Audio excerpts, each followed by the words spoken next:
Year, everyone! Let's start the year off by talking about demons. So welcome to part 2 of the Genshin's Mythology series, where I try to dissect Genshin's inspirations with their real-life counterparts. And today, we're diving straight into the demon gods of Genshin Impact. Disclaimer: the information in this video is a rough summary of them as characters and isn't completely indicative of the final product. This will be the case later when we start trying to theorize for the names of future or previously unnamed characters. Anyway, let's begin. The demon gods of Genshin is a strange classification of creatures that are able to naturally wield the elements and allegedly answer directly to Celestia. They are categorized as having the unisex moniker of God, or a unique name from the conjuration grimoire known as the Ars Goetia, one of the 5 books from the Lesser Key of Solomon, which is supposed to be a series depicting several kinds of celestial and infernal spirits that a summoner can call upon in their time of need. Entities that are known with the title of explicitly God are hypothesized to have a demon god name, even if one isn't confirmed yet, as their Ars Goetia name is more of a status depicting their difference with other elementally proficient creatures, like yakshas and yokai. These are both the gods who either existed and were forced to participate during the Archon War, like Morax, Barbados, and Beelzebul, or entities who ascended to a particular status of godhood from another state of being post-Archon War, such as Focalor and Haburim.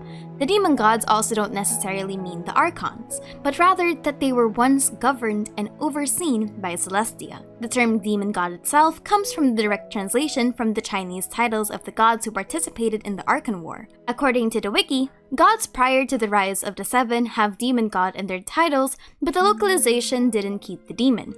The Ars Goetia lists 72 demon names, with only around being 15 to 18 being confirmed as references or inspirations. But there are more gods in Genshin's rosters that are yet to be named directly, such as Nabu Malikata's Goddess of Flowers moniker, or Sebastos Remus, the God King of Remuria.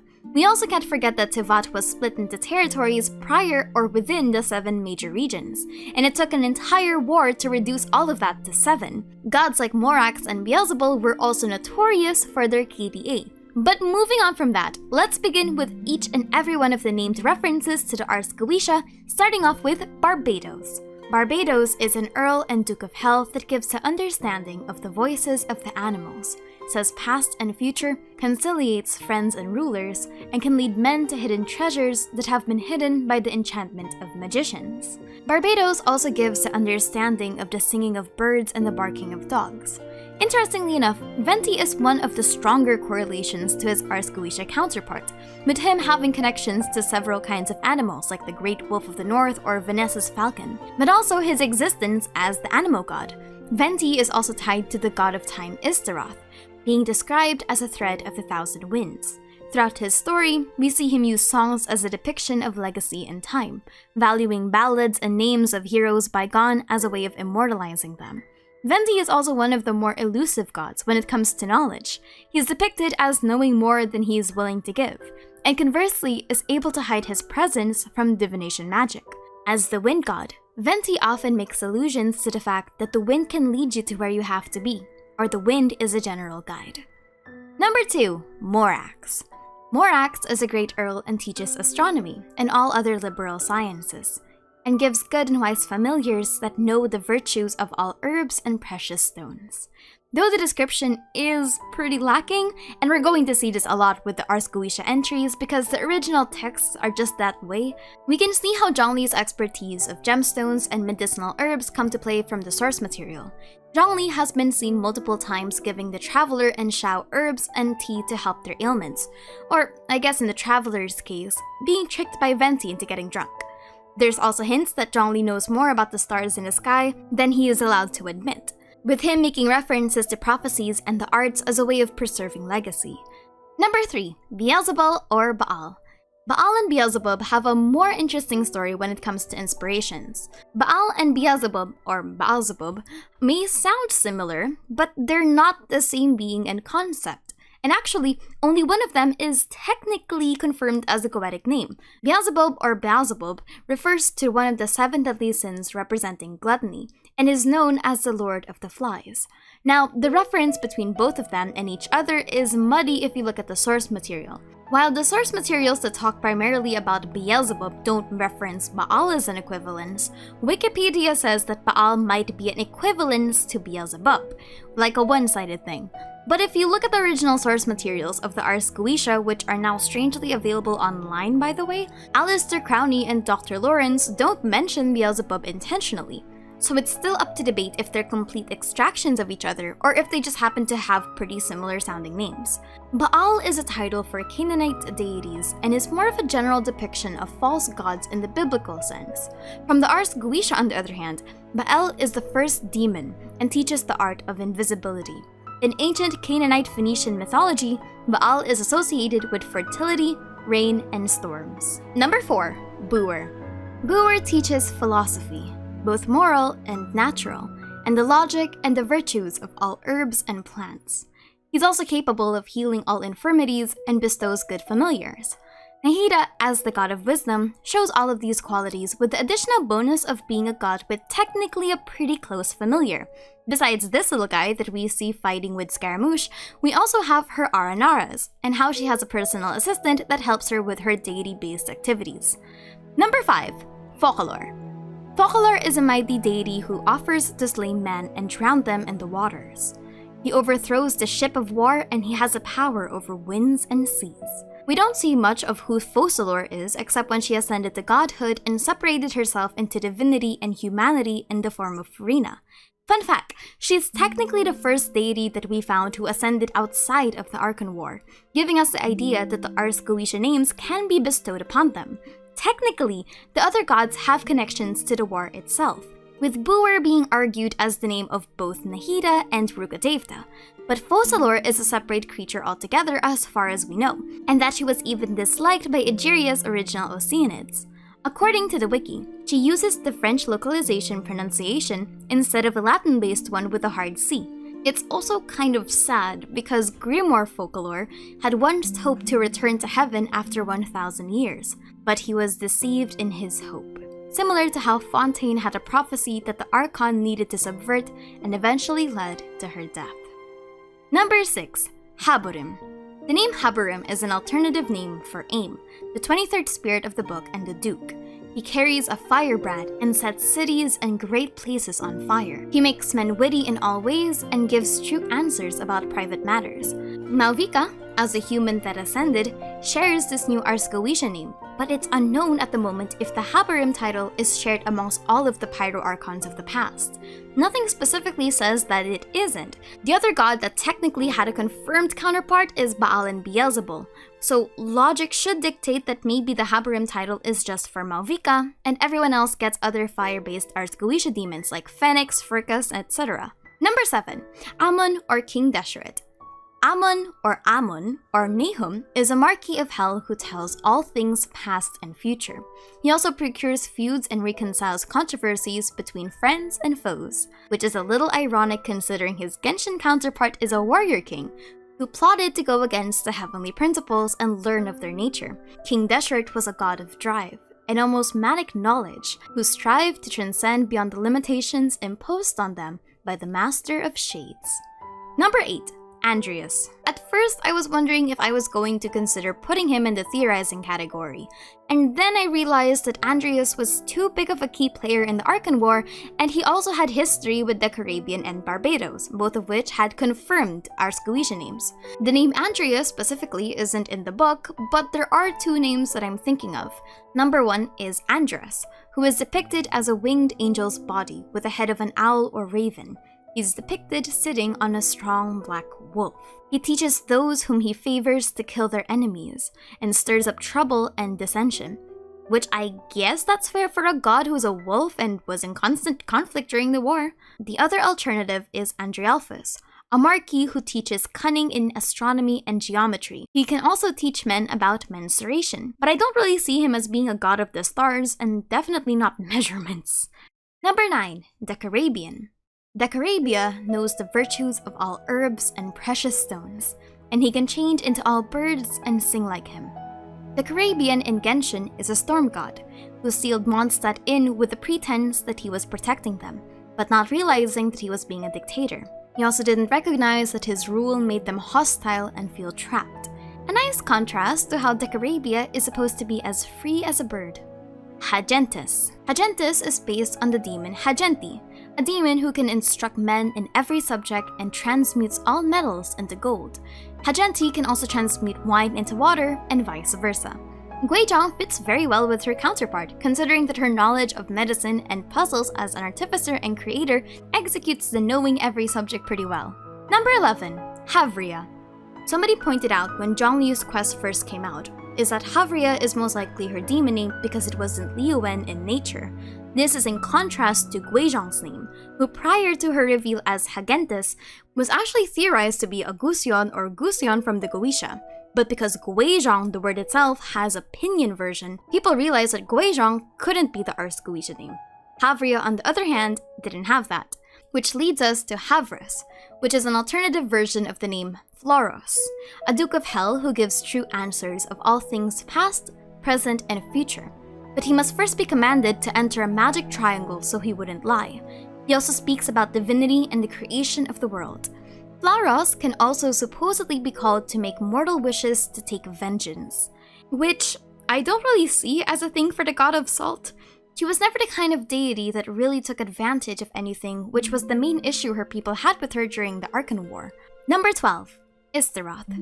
Istaroth is based off of Astaroth, referred to as a god who teaches mathematical sciences and handicrafts, can make men invisible, and lead them to hidden treasures. He also has answers to every question formulated to him. Interestingly enough, Astaroth is a weird choice for a god of time in my opinion. A lot of the other demons in the Ars Goetia directly reference to knowing things about the past, present, and future, like Barbados, Vasago, Gremory, Orobus. Astaroth is one of the demons that do not have that kind of divination power. I'm curious why they decided to go for Astaroth specifically, who doesn't have that much of a backstory regarding divination. It's possible that Istaroth is more so based off of Astarte or Ishtar, who was a deity of love and fertility, which kind of makes sense given the nurturing nature that Istaroth had with humanity. She was the only shade to respond to the problems of the Enkanamians by giving Abrax the knowledge of the Dainichi Mikoshi, and she had a hand in helping Makoto with the sacred sakura. In relation to making men invisible and leading them to hidden treasures, technically she did make the people of Enkanamiya invisible to the Dragonaires by giving them the light. Number 13. Marchosius. Marchosius is a Marquis who is a strong and excellent fighter. He's also very reliable and giving true answers to all questions. Pretty similar to Goba, Marchosius can also appear as a griffin's wings and a serpent's tail who vomits fire out of his mouth. So at least we have that for him. Number 14. Orobashi. Orobashi is one of the harder gods to pinpoint because by the nature of his name, it's unknown if Orobashi even is his goetic name. The complete iteration is Orobashi no Mikoto, but we also have Orobashi. The closest in the Ars Goetia to this name is Orobas, a prince who gives true answers of things past, present, and to come. Orobas is faithful to the conjurer and does not permit that any spirit tempts him, nor does he deceive anyone. Which is actually really sad if you know the backstory of how Orobashi didn't actually want to fight in the Arkan War, and was forced to flee into Enkanamiya, where he saved the people of Watatsumi. Number 15. Renova. Renova is the new name that was dropped in the Arkan quest as the Shade of Death. She was the one who cursed the Conrians with immortality and is a pretty strong antithesis to life. Their Ars Goetia counterpart is Renove, a great Marquis of Hell, who teaches art, rhetoric, languages, and gives good and loyal servants that does the bidding of friends and foes. Much like his Genshin counterpart, he is also described as the Taker of Souls, often coming to Earth to harvest the souls of decrepit humans and animals near death. Number 16. Paimon. Ah yes, our emergency food buddy. Paimon's name being in the Ars Goetia continues to baffle everyone, and current theories use this as a foreshadowing that she's much stronger than anticipated. While I've definitely theorized on that in the past, Paimon herself has alluded to knowing about stories where a person's memories are gone, and they're stripped of a much glorious form. She references this dialogue with Shikitaisho in the event. Paimon the demon is obedient to Lucifer, and teaches all arts, philosophies, and sciences. He has a great voice and roars as soon as he comes, almost similar to how vocal our Paimon can be. Paimon also teaches about the mysteries of the world and the earth, reflective of how our little companion is Aether and Levine's guide across Tivat. Number 17. Naberius. Naberius is a name that was dropped during Albedo's lore all the way back in 1.2. During an expedition into a mysterious dungeon, he and Rhindaughter found the heart of Naberius, which prompted Rhindaughter to continue her research elsewhere and leave Albedo in Mondstadt. Back then, I theorized that Naberius was the Shade of Death, but because of Vernove being confirmed, my theory is that this is another primordial god altogether. Still, I'm interested to see what happens. Naberius is a three-headed dog that for some reason was given the equivalence to Cerberus by an author known as Johann Weyer in 1583, which I don't personally understand why, because the original Naberius doesn't have this connection to death. Actually, he has more of a connection with life. He has a raucous voice but presents himself as eloquent and amiable, and he teaches the art of gracious living. He makes men cunning in all arts and restores lost dignities. I wonder what his heart is and if it's connected in any way to Gold's story as a sinner. Now we move on to the theories of what other demon names there can be. There's a lot of gods in Genshin that don't have any specification besides their moniker, like the alleged god of Hot Pot referenced by Thoma, the god of thieves from Fontaine, or even unnamed ones like Xiao's master. So let's begin. Number 1. The Tsaritsa. For the Tsaritsa, there have been theories of her name in the past, but not necessarily her demon name, so that's still up to debate. Remember, we're still operating under the idea that all major gods in Genshin have a demon name, so I have 3 in mind. From what little we know about the Tsaritsa, she was once a god filled with love for her people, but due to the cataclysm and seeing what happened to the people of Conria, characters described her as having lost that gentleness and honing that goal of burning away the world. So the names that I have for her are Glacia, Berith, or Salios, or kind of a corruption or manipulation of those names. Glacia Labolas is the captain of manslaughter and bloodshed, tells all things past and to come, and gains the minds and loves of friends and foes, causing love among them if desired, or inciting homicide. Why I like this name for the Tsaritsa is because, besides how classy it is because of the duality of love and bloodshed that Glacia Labolas has. Similar to how the Tsaritsa had to have an iron grip on her rule post-cataclysm, Glacia would be a perfect inspiration in how she's now a figurehead of an organization directly opposing Celestia or has bigger plans for a new world order. Salios is also a name that I was looking at. Salios is a pacifist in nature and causes people to love each other. While there's not a lot of description, it would fit well with Tartaglia's previous claims that the Tsaritsa was once a gentle god that was hardened by circumstance. Number 2.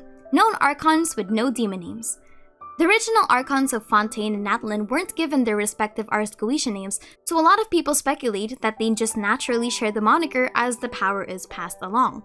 Some patterns like with Barbados and Beelzebub would contest this idea, but it isn't too far-fetched to say that Egeria's Oceanid and Malvika simply got the name of their predecessor alongside the power. However, if I were to give Egeria an Ars Goetia name, I would go with Vipar. He governs the waters and guides armored ships laden with ammunition and weapons. He can also make, if requested, the sea rough and stormy, and to appear full of ships. Vipar can make men die in 3 days by putrefying sores and wounds, causing worms to breed in them, but if requested by the conjurer, he can heal them immediately. As for the Pyroarchons, I previously mentioned that we have names like Phoenix. Phoenix is where the concept of the phoenix comes from. Phoenix hopes to return to heaven after 1,200 years, but he is deceived in this hope. He is depicted as a phoenix, which sings sweet notes with the voice of a child. He teaches all wonderful sciences and is an excellent poet, very obedient to the conjurer. Number 3. The Shade of Life. One of the names that I was particularly thinking of for the 4 shades was Belial, particularly the Shade of Life.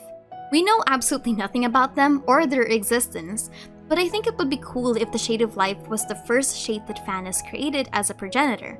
Belial, on the other hand, is a fitting name for this. Belial is known as the demon that was created first after Lucifer. Plus, the name Belial is actually pretty common in most modern interpretations of demonology, similar to Astaroth. Number 4. Honorable mentions. Now, there's a lot of gods in Genshin, but I want to make an honorable guess for some of them. Osayo, though not being a Liyuan name, might not be the original demon god's moniker. Yes, I know I used this logic for Havria, but I genuinely think that Forneus would be a pretty cool name for him. Forneus is a sea monster, and was the name I proposed for the Hydro Archon the last time that I made a video like this. Fischl and Oz also similarly have a strange coincidence within the Ars Goetia, with the names Amy and Ose being from the book. But I genuinely don't think that this was intentional because Amy is too generic of a name, and Oz might be a reference to something else more tied to European literary works. But that's it for me today, a semi-update to a really old video of mine. Anyway, my name is Aster and thank you for chilling with me. Happy New Year everyone, and happy birthday to Wanderer. It's January 4, I forgot. You know what I found hilarious? A lot of the pre-notes from the original books that were translated for our consumption don't have a warning of not to do this, or like symbols and signs and rituals, like don't summon a devil, like don't summon a demon. No, but they have a warning that you shouldn't buy copies of it, which I think is kind of hilarious. Now look at this, this is a direct snippet. The student is warned and most seriously admonished to forbear from devoting his time to a study of cheap and inaccurate copies of this book, which we understand are now being offered for sale. This book has been published under the editorship of Dr. De Laurens, who, without doubt, is more competent for a task of this kind than any living man. I don't know, the orders back in the day just had a lot of sass, I guess.